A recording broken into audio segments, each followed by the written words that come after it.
Dobrodošli u meditaciju uz koju ćete u potpunom miru i tišini preći granicu između Srbije i Mađarske i dokopati se Evropske unije.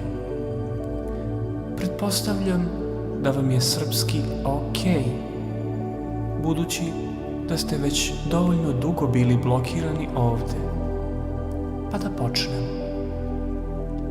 Uđite u hladnjaču dok kamion nije u pokretu i zauzmite pozu sardina. Pritom vodite računa da ostane mesta i za vaše sunarodnike, a i za smrznuto povrće. Osjetite prijatnu svežinu leda pod svojim leđima, zadnjem delu nogu, stopalima. Dišite. Sada zatvorite oči i usmerite vašu pažnju na vibracije motora kamiona. Osjetite kako točkovi truckaju. To znači da ste još uvek na srpskom delu autoputa. Zamislite kako vas taj put vodi do željene destinacije, tamo gde vi birate da budete i živite vaš život. Zamislite kako u vaša pluća ulazi crvena vatra koja vas celog greje i koja ne da ledu da vas savlada. Osjetite kako se vatra širi na vašu levu stranu tela, levu šaku, podlakticu, nadlakticu, butinu, celu levu stranu tela.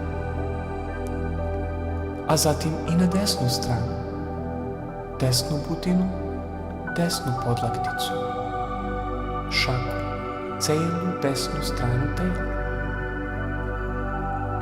Izgovorite glasno sebi u bradu.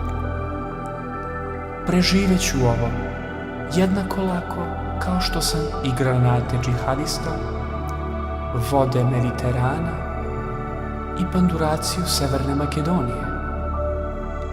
Mađari su, kao i ja, došli iz Azije i sigurno će imati razumevanja za mene.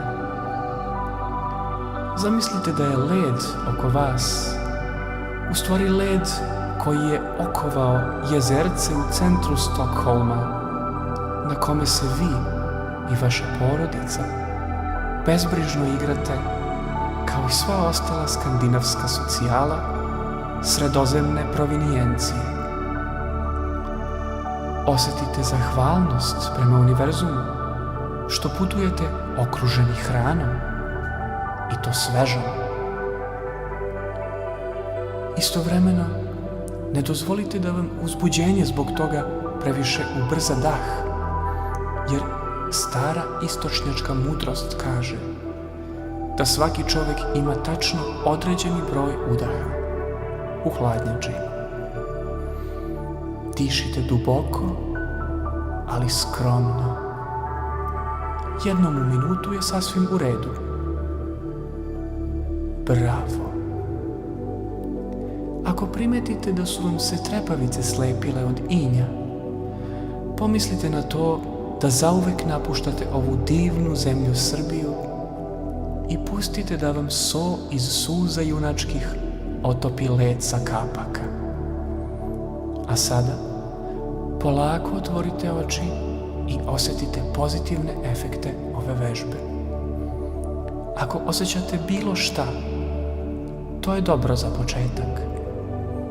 Toliko ste smireni da ako graničari i uđu sada, neće vas razlikovati od povraća. Možda su vam sva čula i otupela od hipotermije, ali vi sada imate kontakt sa samim sobom, a to je najvažnije.